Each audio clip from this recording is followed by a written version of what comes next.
amado professor e professora da Escola Bíblica Dominical. Que alegria estarmos juntos, né? O Senhor é bom e eterna a sua misericórdia. Hoje nós vamos começar a trabalhar nesta aula de instrução com o estudo número 10, tá bom? E o estudo número 10 continua o assunto, né? Vida familiar e mordomia. Para dar aquela noção de continuidade da aula passada, que dividimos em duas, e essa também vamos dividir em duas para não dar a matéria de forma atropelada, a gente vai devagarzinho. É muito interessante que eu recomecei exatamente daquela última figura, né? Você se lembra? Ok? Estas imagens aqui são imagens daquela questão fundamental de simplesmente chegar ao final da vida e não ter tido a capacidade, né, de separar tempo para quem nos deu o tempo para viver, que é o nosso próprio Senhor e Salvador. Tá bom? Então, a figura aqui está só para retomar, né, o conhecimento passado e para que o aluno tenha e entenda que nós estamos continuando. Tanto é que eu coloquei aqui, ó, paramos aqui, vamos continuar. E agora nós vamos trabalhar com a responsabilidade com o trabalho ou responsabilidade com a profissão. Tá bom? Então, nós somos mordomos. Deus já nos deu de forma muito clara, direta e objetiva um conteúdo muito maravilhoso no tocante ao entendimento de que mordomos somos e temos que prestar contas um dia quanto às pessoas que Ele nos confiou para que pudéssemos cuidar, proteger, amar, né? E sustentar. Deus também nos falou nesta revista sobre a mordomia do tempo. E aí nós temos que ter um cuidado muito grande para não se perder no tocante ao tempo. Planejamento, capacidade de rever planos, porque o Senhor, se quiser, assim pode fazer. E aí é óbvio, né? Viver em cada momento o momento correto. Se é o momento de sorrir, vamos sorrir. Se é o momento de chorar, vamos chorar, né? Ninguém vai sorrir quando tem que chorar e ninguém vai chorar quando tem que sorrir. E por fim, destinar tempo suficiente para estar com quem a gente mais precisa estar e conviver, que é com o próprio Senhor e Salvador Jesus Cristo. Então, além da mordomia do tempo e além da mordomia quanto ao cuidado das pessoas que Deus nos deu. Vamos lá. Nós temos uma terceira grande mordomia, que é a questão relacionada ao trabalho. A questão relacionada ao trabalho. O texto que eu escolhi é um texto muito polêmico. Ele é muito interessante. Ele está aqui exatamente na página de número 65. E ele é uma passagem ali do livro de Efésios, aonde Paulo ele olha para os seus queridos da igreja ali em Éfeso e ele diz o seguinte: olha, quem é escravo, quem é servo, por gentileza, se tiver a possibilidade de se libertar, que bom, que se liberte. Mas se não tiver, continua na sua posição de servo e trabalha para o seu senhor humano como se estivesse trabalhando para o Senhor divino. Faz tudo com prudência, faz tudo com amor, faz tudo com dignidade, faz tudo como se você estivesse fazendo para o Senhor. E aí ele olha para os senhores, né? E ele diz exatamente assim: olha, você que é senhor do escravo, se você serve ao Senhor dos senhores, então seja amoroso, seja paciente, seja benigno. Não seja como os demais senhores de escravos, extremamente maldosos, né? Extremamente indignos, extremamente malignos. Então, tenha amor, tenha compaixão, tenha calma e lembre-se que o Senhor é Senhor sobre você e sobre ele, e que vocês dois, em última análise, são irmãos diante de Deus. E essa é uma passagem que eu escolhi. Eu poderia ter escolhido tantas outras, né? Mas eu escolhi essa passagem por uma razão extremamente simples, completamente simples.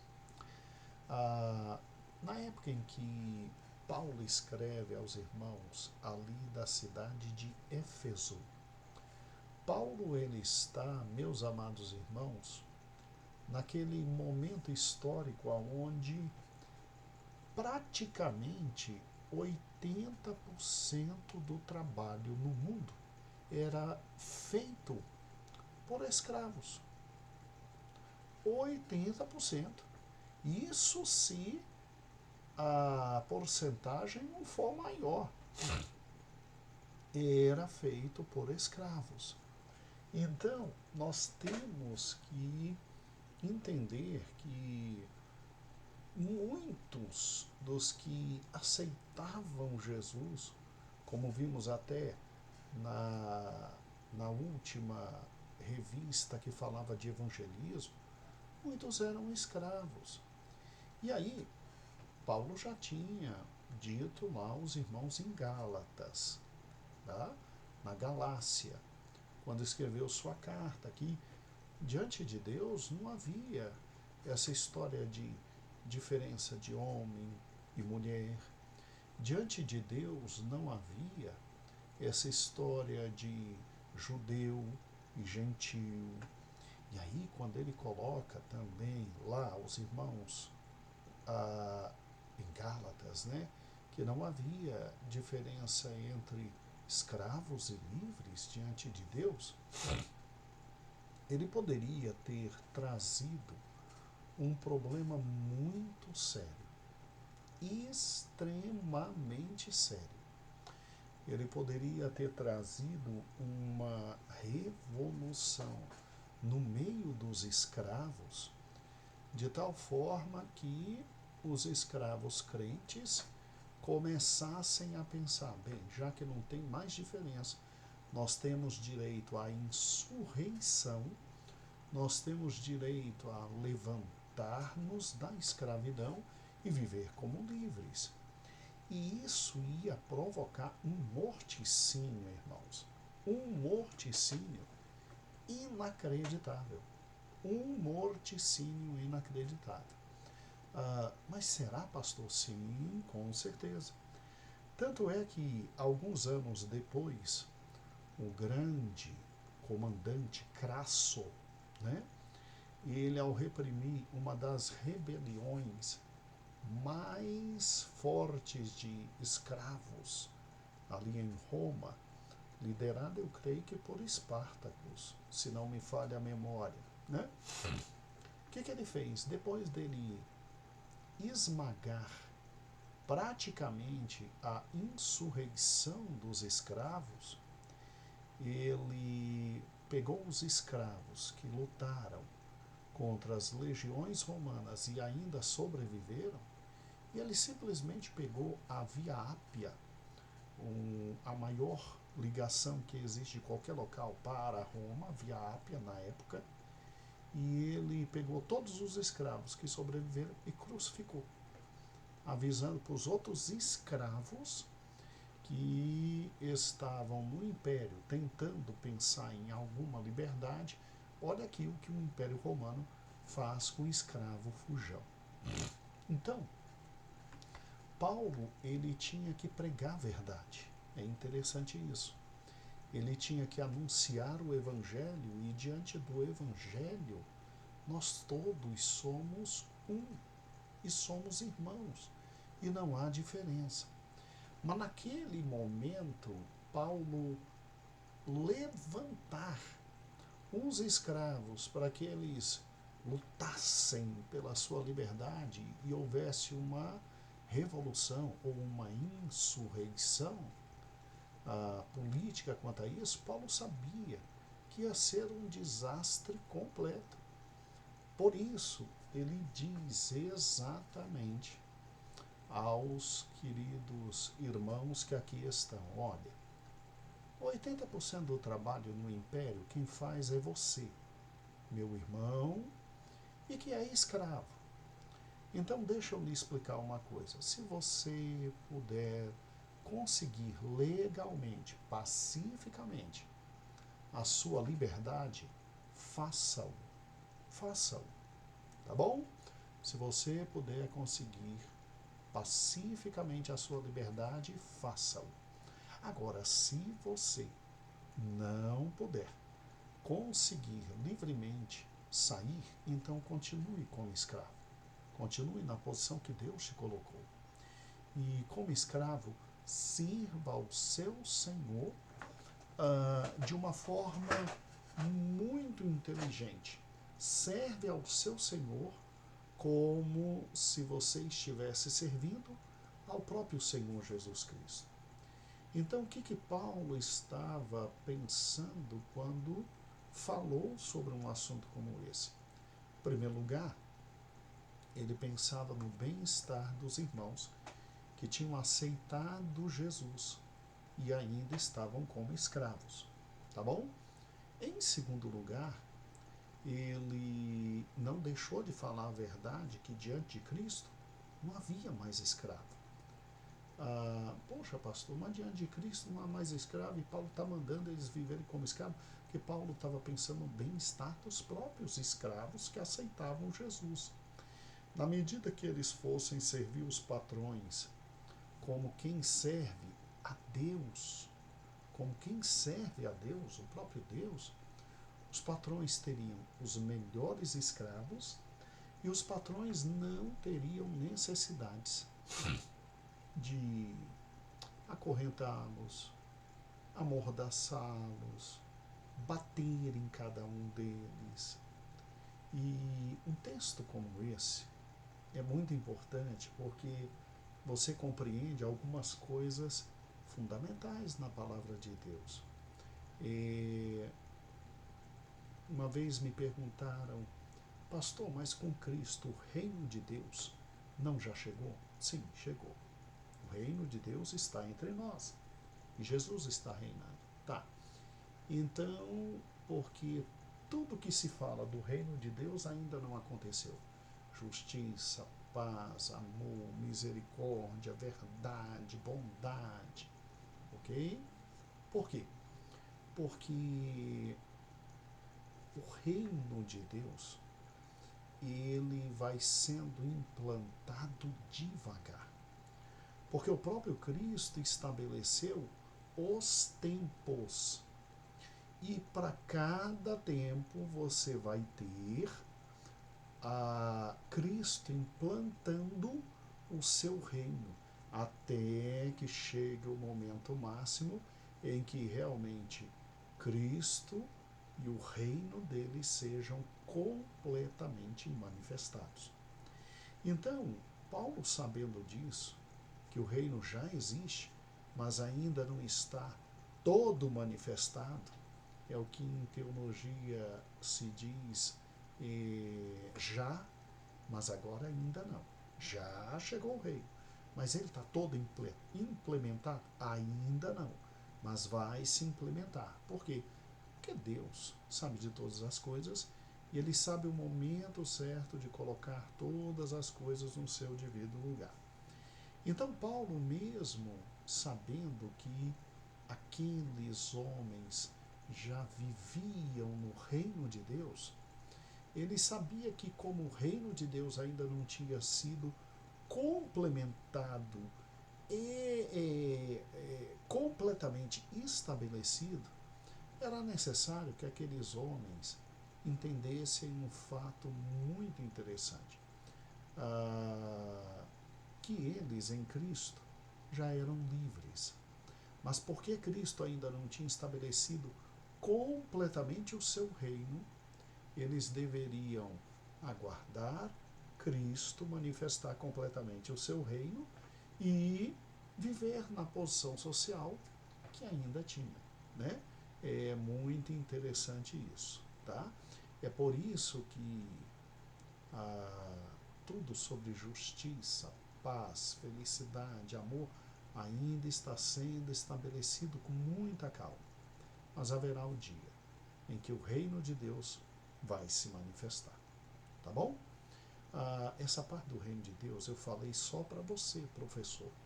E você não precisa repassar para o seu aluno.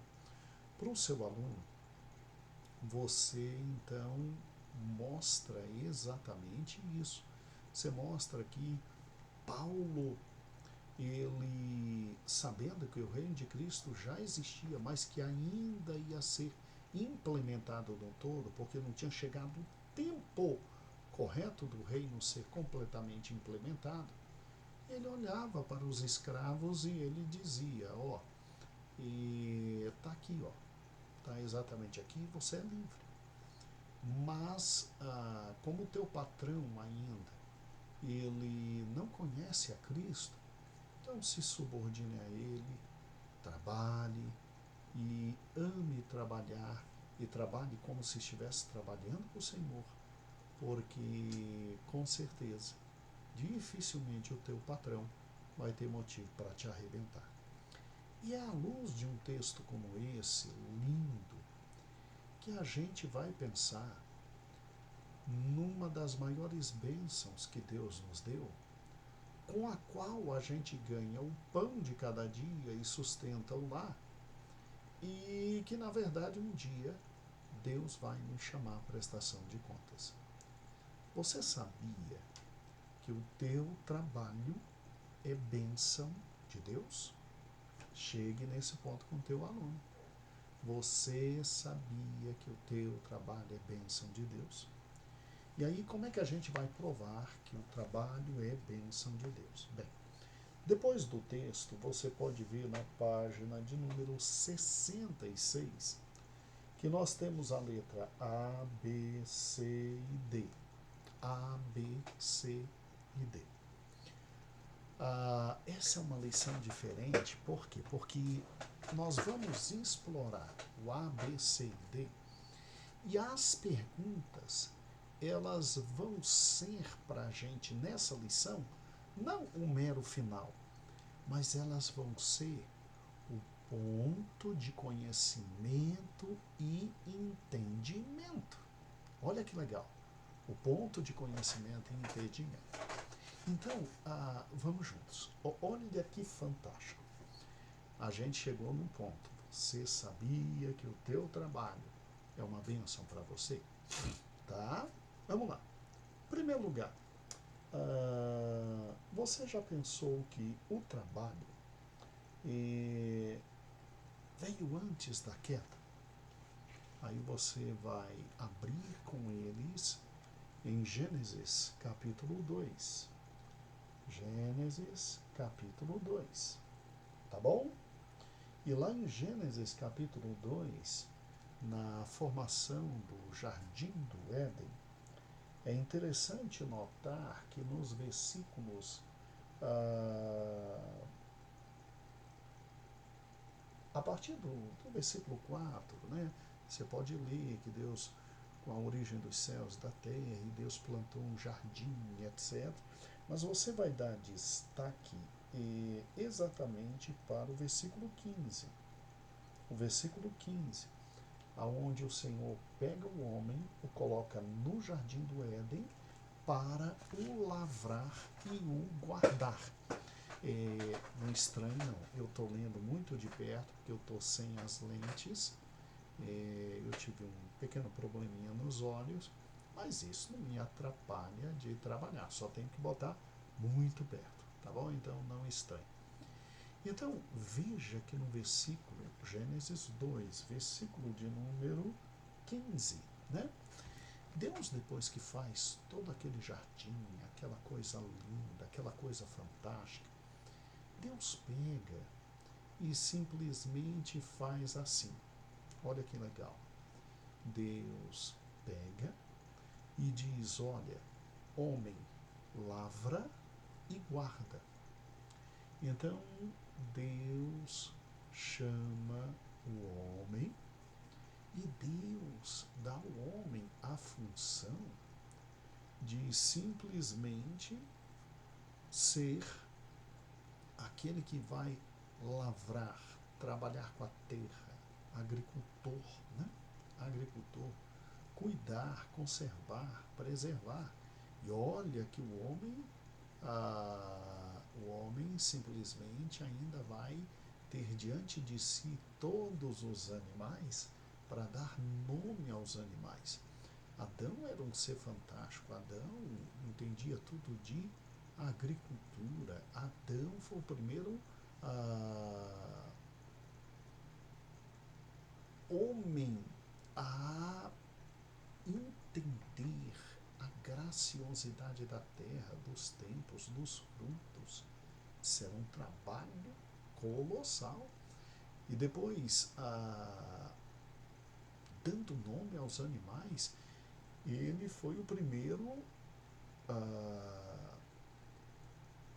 a conhecer de botânica, hein? A conhecer de zoologia, o primeiro zoólogo, né? Do universo, que coisa fantástica. E, ao que parece, o trabalho não lhe era cansativo, o trabalho não lhe era penoso, porque o trabalho é uma bênção de Deus. O trabalho nos faz, se você parar e pensar, participar de alguns atributos comunicáveis de Deus. Já pensou nisso? Vamos lá. Deus tem atributos que são características somente deles, que são incomunicáveis. Então tem coisa que é só do Pai, do Filho e do Espírito Santo. São os atributos incomunicáveis. Onisciência, onipotência, onipresença, né? E vários outros. Qualquer bom livro de teologia vai te falar sobre isso. Mas existem atributos que são do Senhor Deus e que são comunicáveis a nós, né? Como o raciocínio, como a capacidade de pensar, de entender, a capacidade de se expressar, a capacidade de tomar decisões, a capacidade de ter emoções, são atributos divinos e que Deus nos concedeu a chance de ter também. Então, olha que coisa fantástica. O trabalho nos faz compartilhar de atributos divinos, como a capacidade de pensar, raciocinar, tomar decisões e literalmente criar, né? Literalmente criar. Tudo bem que Deus, quando cria, é num nível muito elevado. Ele cria do nada. A gente pega o que existe e vai criando, não é verdade? Ele cria do nada. Mas a gente também cria. Olha que fantástico é o homem. Olha a capacidade intelectual maravilhosa do ser humano. O ser humano, ele criou toda a internet e nós estamos hoje conversando juntos aqui. Isso é fantástico. Com o trabalho, a gente se sente bem porque a gente acaba participando de atributos que Deus resolveu comunicar conosco, né? Inteligência, sabedoria, capacidade criativa, produtividade. Isso é fantástico. Então, olha que coisa linda, né? Olha que coisa linda é você poder trabalhar. É por isso que a gente se sente bem trabalhando. É por isso que o trabalho, ele é uma grande bênção. Você tem que compreender que, aqui ponto 2, B, o trabalho não é resultado do pecado.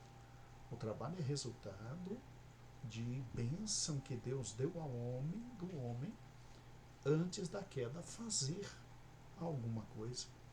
O pecado é que trouxe consequências dentro do trabalho.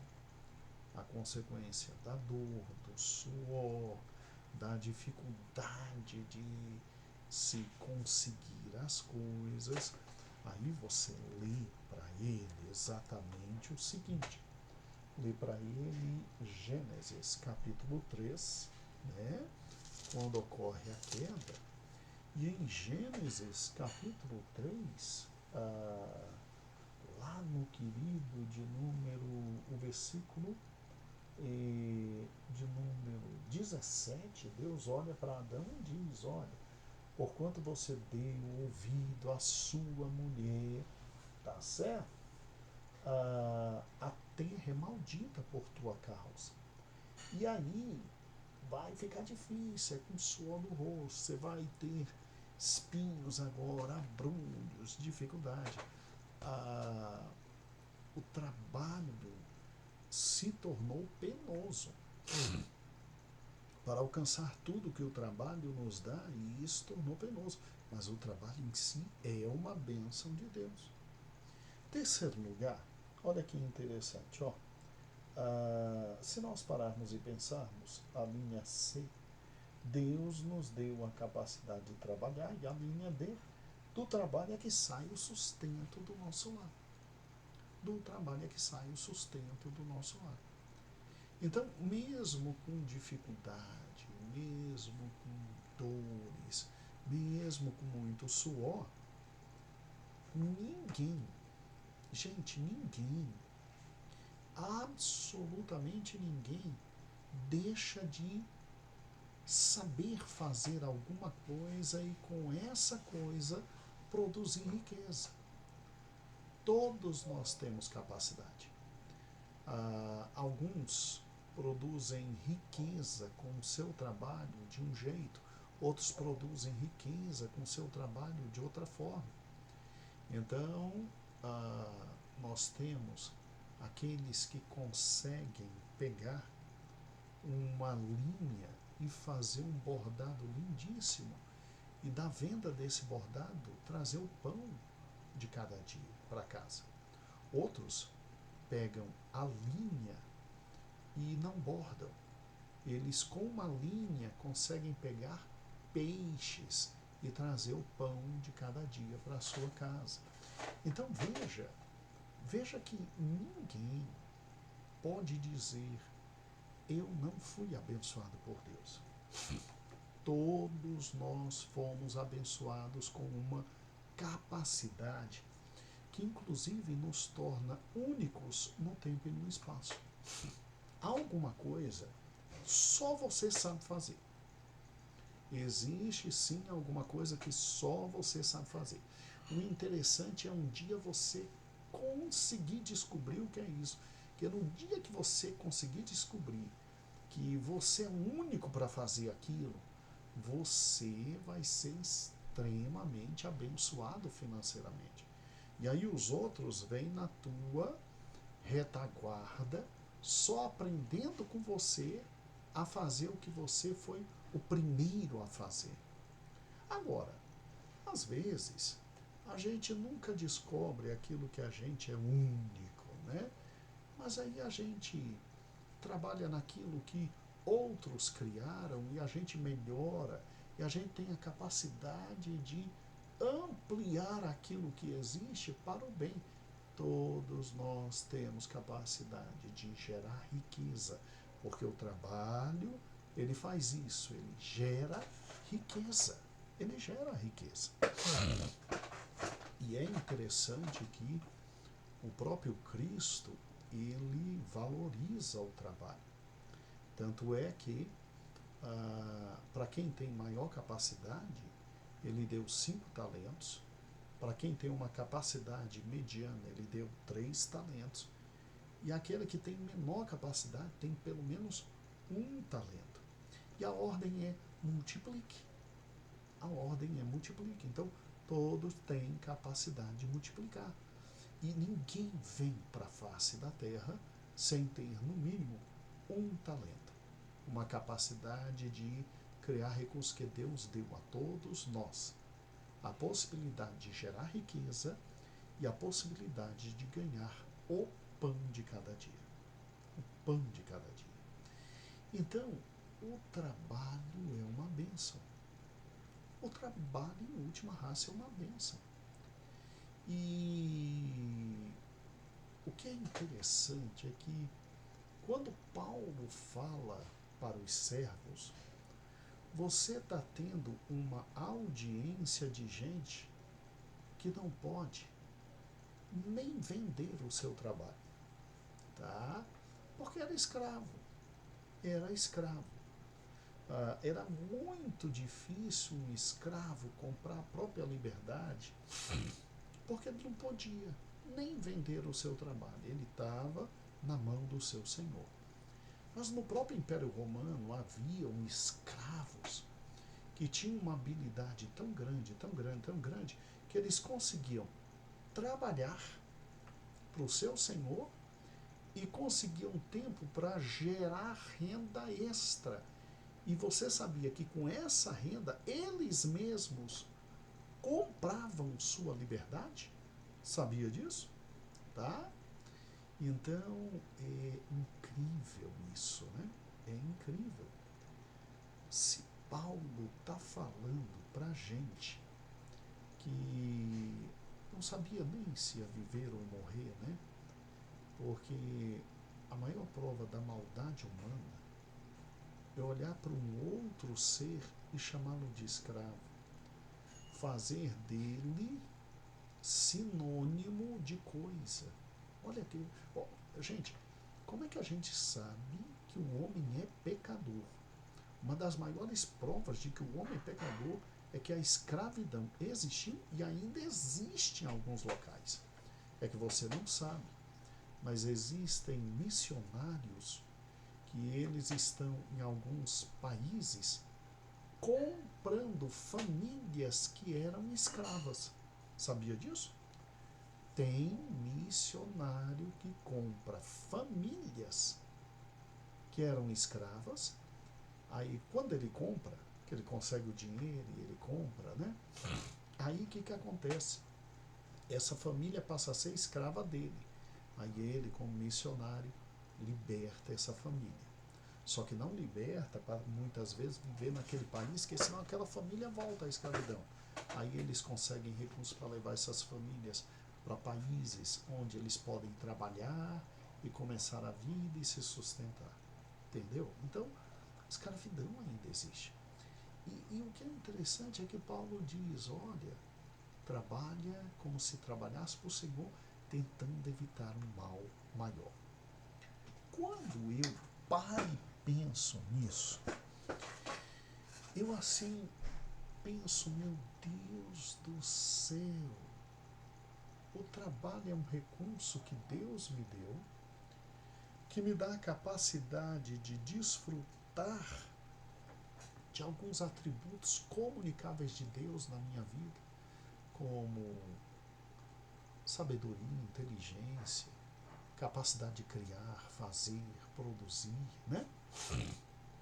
E com isso eu posso alimentar e sustentar e ganhar o pão de cada dia.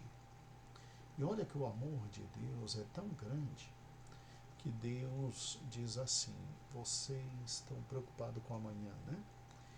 E olhem os pássaros, Mateus 5, Mateus 6. Eles não têm muita preocupação, eles se vestem bem, se comem bem, porque o próprio Deus faz questão de alimentar pássaros. O lírio do campo, que hoje existe, amanhã não existe mais, é uma das flores mais belas existentes. Ela não está muito preocupada com o destino dela. E Deus faz questão de vestir o lírio do campo com cores tão lindas que nem Salomão se vestiu com cores tão belas quanto o lírio do campo. Vocês valem mais do que as aves dos céus e os lírios dos campos. Sabe o que Deus está falando? Deus não está dizendo: ó vagabundo, vai descansar que eu cuido de você. Deus não cuida de vagabundo. Deus está dizendo: vai trabalhar, porque eu cuido de você. Você vale muito mais do que os animaizinhos, as lindas flores. E se eu cuido de animaizinhos e lindas flores, eu cuido de você. Então, vai trabalhar. Vai trabalhar, vai pensar em melhorar, vai tentar produzir, porque eu cuido de você. Eu te abençoo. Então, o trabalho é uma bênção muito grande, né? E olha que o trabalho do crente, ele rende até enquanto o crente está dormindo. Porque até enquanto a gente dorme, Deus está cuidando da gente. A gente tem que olhar então e tem que sair, trabalhar, se dedicar, entender, porque um dia Deus vai chegar perto da gente e vai dizer assim: o que eu te dei, você multiplicou? Ou você acha que a parábola dos talentos é só no sentido espiritual, meu amigo? Gente, por intermédio do trabalho, Deus abençoa a humanidade. Entenda, por intermédio do trabalho, Deus abençoa a humanidade. Deus poderia dar tudo sem ninguém trabalhar. Mas por que Deus resolveu que médicos existissem, professores existissem, garis existissem, coletores de lixo existissem? Por que Deus quis que pastores existissem? Por que Deus quis que bombeiros, policiais militares, todos existissem, os profissionais? Porque por intermédio do trabalho, Deus abençoa a humanidade. Deus abençoa a humanidade. Então, com o trabalho, você tem a extensão da mão de Deus abençoando todos. E Deus quis abençoar a todos por intermédio de nós. Por intermédio de nós. Então, um dos atos mais espirituais que existem no dia a dia é trabalhar. Sério. Ou você pensa que eu sirvo ao Senhor somente quando estou lendo a Bíblia, orando e evangelizando? Você acha que a gente está servindo a quem quando a gente faz um excepcional trabalho?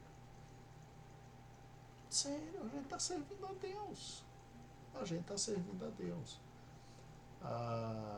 Eu tenho muita alegria de dar aula. Eu sou aquele tipo de professor que metade da turma me ama incondicionalmente e metade me odeia. Não tem meio termo. Ou me ama loucamente ou me odeia de todo o coração. Mas até os que me odeiam de todo o coração, porque eu não dou mole para malandro, até os que me odeiam de todo o coração, todos eles dizem: a aula dele é muito boa. Eu entendo a aula dele. Quando chegam para o aluno para perguntar se é um bom professor, se não falta, se está ali e tal, Aí eles botam, nós odiamos o professor Gedeon. Aí quando pergunta, por quê? Não tem porquê. Aí o coordenador pergunta, a aula dele é ruim? Não, é muito boa. Ele falta? Não, ele sempre está. Não, mas é porque ele exige demais, ele cobra demais e tal. Entendeu como é que é? Até quem me odeia. Isso eu posso falar porque Deus tem me dado graça. Né? Deus tem me dado graça como professor universitário. E assim as demais funções que exerço, estou procurando melhorar em todas. Então, gente, um dia perguntaram para Lutero, um sapateiro perguntou para Lutero e disse assim, Lutero, ele disse, pois não, para eu desempenhar uma função espiritual, tem que largar a sapataria, tem que abandonar a profissão de sapateiro e tenho que fazer teologia e virar pastor como você? Lutero disse não. Para você desempenhar a função espiritual maravilhosa, tão fundamental quanto a minha, é continuar fazendo sapato, porque a população depende dos seus sapatos, mas faça o melhor sapato com preço justo e você estará servindo a Deus. Então, gente, com o nosso trabalho, nós estamos servindo a Deus. Servindo a Deus. E aí, depois de tudo isso, anotou tudinho, vai falar tudinho, aí nós vamos para as perguntas. Veja que são muitas as perguntas, mas elas dão um apertão no cabra, né? Olha aqui, ó. Primeira pergunta, página 66, vai na 66 e vai até o início da 67. Vamos lá, ó. Primeira pergunta. Meu filho me vê feliz ao ir para o trabalho? Aí olha para a cara dele. Quando você vai para o trabalho, você vai feliz ou vai reclamando? O que você está ensinando para o seu filho?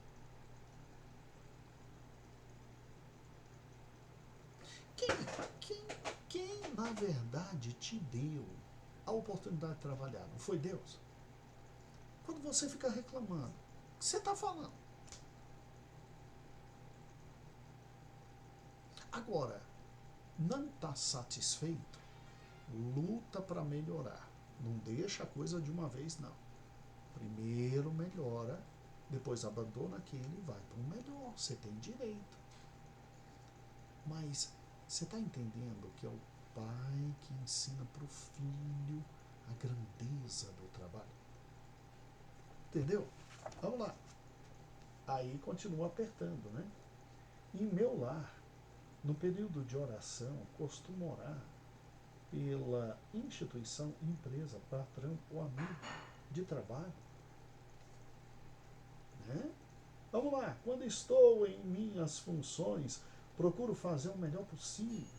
Sou pontual. Você está vendo que as perguntas vão apertando, apertando, apertando.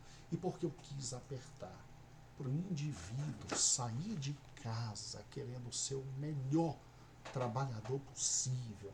Porque, gente, é de lá que vem o pão de cada dia.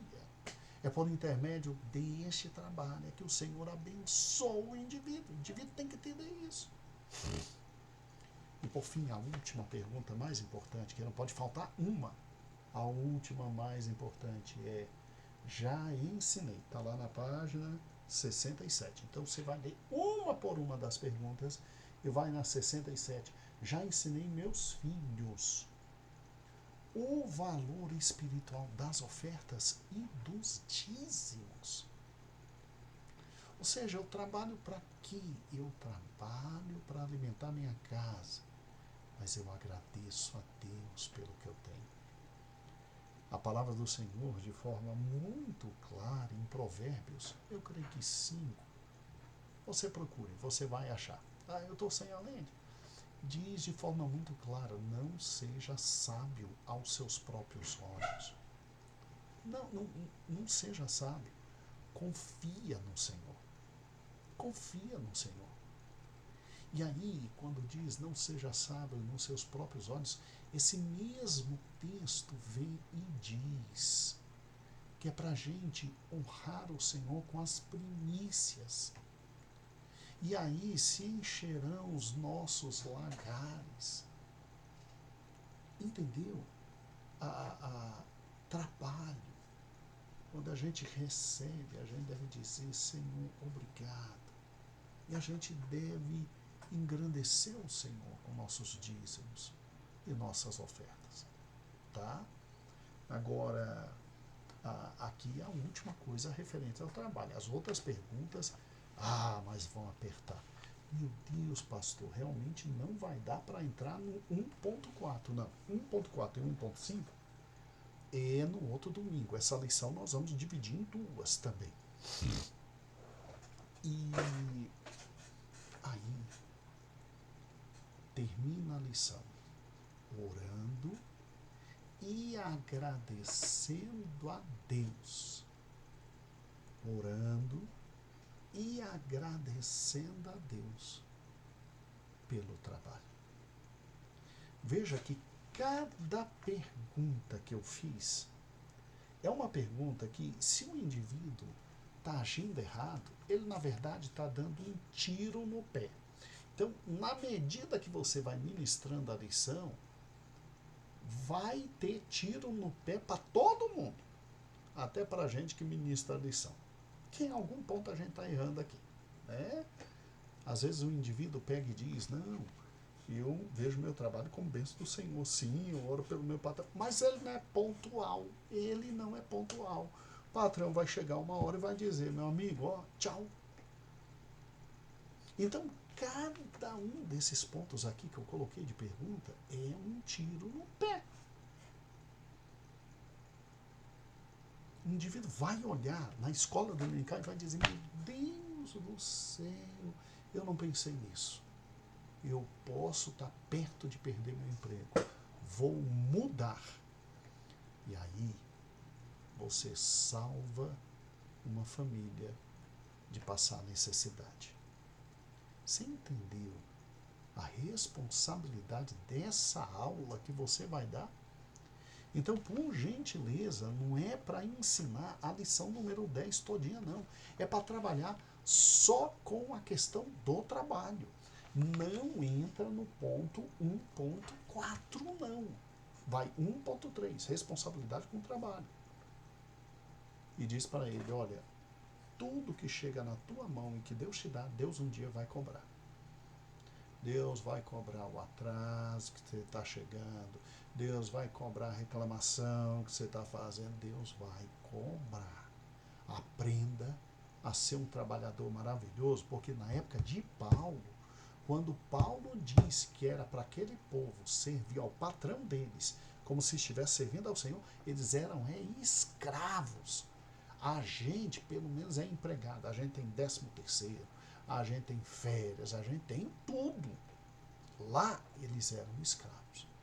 Agora, sempre lutar para melhorar. Sem cuspir no prato que comeu.